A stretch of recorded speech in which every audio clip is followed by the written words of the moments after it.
Joining us live in the studio is the former Home Affairs Secretary, long-time senior public servant in Australia, Michael Pezzullo. Thanks for your time. You gave a significant speech yesterday on defence acquisition. I want to talk to you about that because it is of huge importance to our strategic future. Your view on that, I want to see what you think. But on Assange, what do you make of it? A lot of fanfare around his return and how the government should necessarily welcome him back to Australia. Well, Kieran, just as a personal view, in my view, he's not a hero. He shouldn't be treated as a hero, but he is an Australian citizen who was deserving of consular support, as the Prime Minister has said. We are rule of law countries, whether it's the UK, Australia or the US.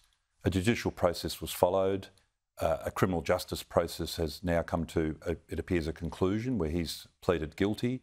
He will soon be a convicted felon. That's our justice process working.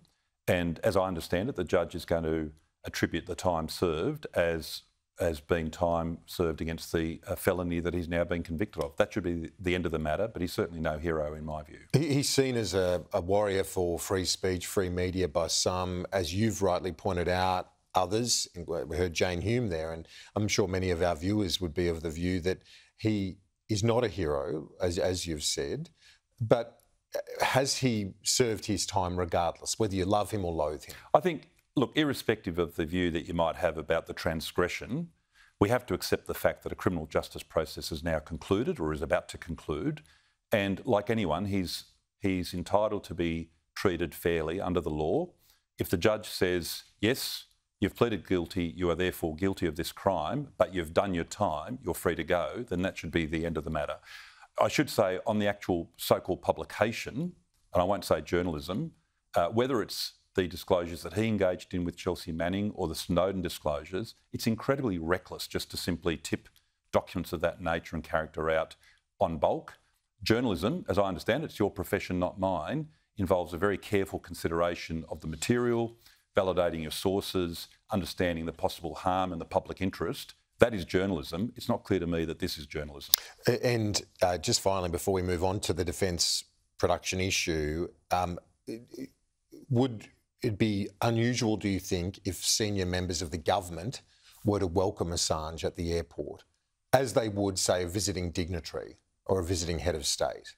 Well, would you be surprised if, say, the Foreign Minister or Prime Minister showed up at the airport? Well, I'm not aware that that's in prospect. I find it perplexing. I mean, on the one hand, we either say he's a citizen who's entitled to consular support, and Prime Ministers and other senior members of government don't turn up to welcome someone who returns who's been through a difficult consular matter, or we say that he's a celebrity. We have to choose one or the other. And I think my view is that he's a citizen who is deserving of consular support and therefore shouldn't be given any special treatment above and beyond that. And certainly any kind of celebrity status, I think, would be deeply troubling. Now, you gave that significant address yesterday and proposed a Defence Production Commission. Why? I'm concerned about a number of things, Kieran. Regrettably, and it pains me to say this, that the demand for defence material, weapons of war, as horrible as it is to say this, is going to increase in the next few years. Wars in Europe, the Middle East and potentially in the Indo-Pacific area mean that the aggregate demand for defence equipment is going to increase. If we just simply take our place in the queue and wait for global supply chains or indeed local supply chains to satisfy the needs of the ADF, we're going to be found wanting and potentially defenceless. We have to increase the capacity of industry to generate, regrettably, those weapons of war, given what is likely, what unfortunately is looming as a possible war in the Pacific. You've also warned, you're saying it's a possible war, but the possibility that you're suggesting, and we should remind our viewers that you were the author of the Defence White Paper back 15 years ago. 2009. 2009. Yes, 15 years ago.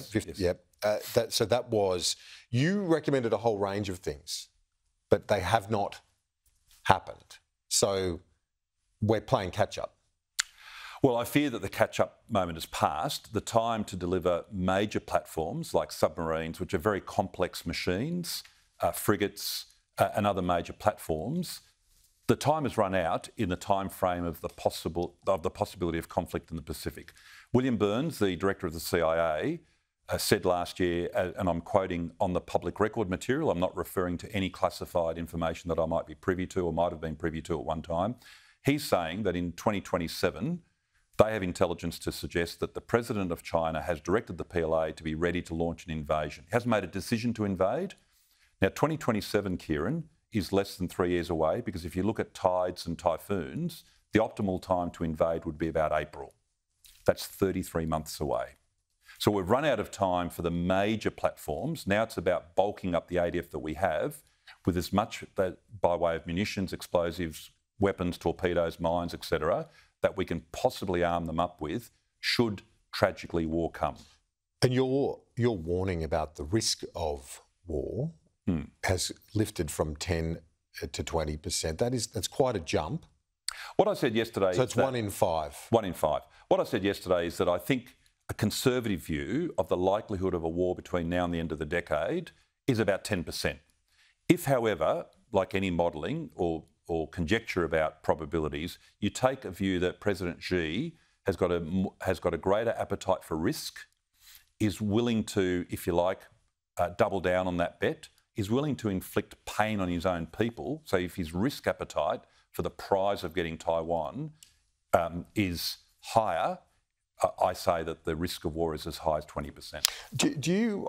I want to ask you about the which is a frightening number. It is super worrying, and we shouldn't be comforted by thinking that there's an 80% chance that war won't come. No, we hope that obviously that doesn't eventuate.